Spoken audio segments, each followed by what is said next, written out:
pathwaysoflight.org. Welcome to the reading A Course in Miracles Workbook Lesson 301 Insights. And God Himself shall wipe away all tears. As we learn to open to and receive Holy Spirit's correction in perception, we are led to see that a perception of individual bodies with separate minds is false. The sight of separation comes from belief in separation. With belief in separation comes guilt and fear. Guilt and fear bring tears or the experience of lack and loss. As we learn to undo this belief in separation with the help of our true self, the tears are wiped away because we see that the separation we believed in is false and never happened. We see that these images of separation just came from false ideas. We quietly lay them down and no longer desire them or want to see them. As we continue the process of laying down all our false beliefs that stem from the false idea of separation, our tears are wiped away many times. We learn to generalize the correction in our perception to every false idea we have been hanging on to. As these false ideas gradually recede from our sight, a new world appears. God's world is the opposite of the world of separation. God's world is all-inclusive. There is a total joining rather than division or separate factions. Differences fall away. This is where we are now, letting the false ideas fall away with Holy Spirit leading the way.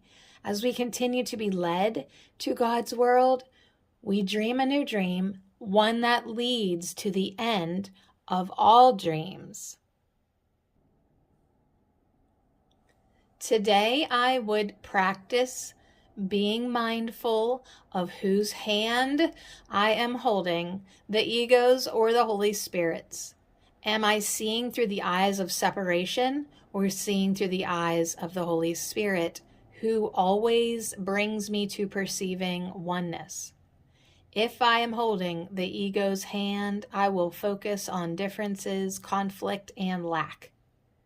If I am holding Holy Spirit's hand, I will feel the peace and joy of recognizing the Spirit of God behind all forms, the abundance and joy of God behind this physical world. Today I will practice joining with Holy Spirit in laying down the dream of separation and recognizing God's world.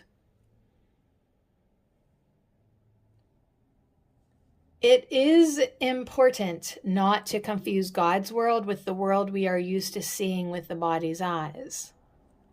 Because God Himself is formless, being love and nothing else, there can be no forms in His world.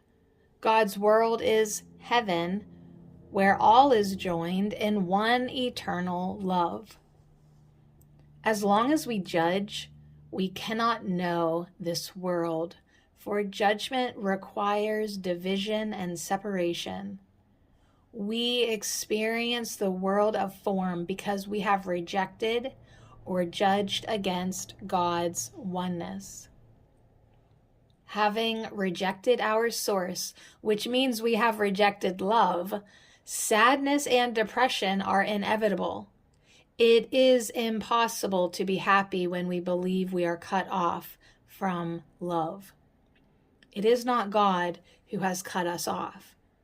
It is we who have denied His love. This judgment against God's love has led to the perception of a world of judgment. All things are separated by some distinction. It is only through differences that we are able to distinguish one form from another. In this world, we believe that judgment is essential for survival. We spend many years in training ourselves how to judge correctly so that we will be safe and be able to survive. We learn about history so that we can be more effective judges in the present. While we believe we are in this world of forms, judgment is necessary. But it is important for us to learn a new way of judging that is not of this world if we are to escape the fearful dream of separation. We learn this new way of judging from the Holy Spirit. His judgment is simple. He knows that everything is either real or unreal, and what is unreal can have no effect. As we learn to follow his lead and let him judge on our behalf, he leads us to the edge of judgment. Here we stand and make our final judgment, in which we recognize that we are innocent along with all that lives. When this is fully recognized without exception, we are free to take God's hand as he lifts us gently into his world where judgment never existed. There are no tears here, for there is no loss. In God's world, there is only the eternal extension of love and the joy that comes from giving and receiving with all that is. Today, I would take the Holy Spirit's hand and let him guide all my thoughts. I would let him judge all things on my behalf so that I may learn to see the innocence he sees. Thus will I forgive the world and relinquish all judgment, for I desire with all my heart to know God's world. pathwaysoflight.org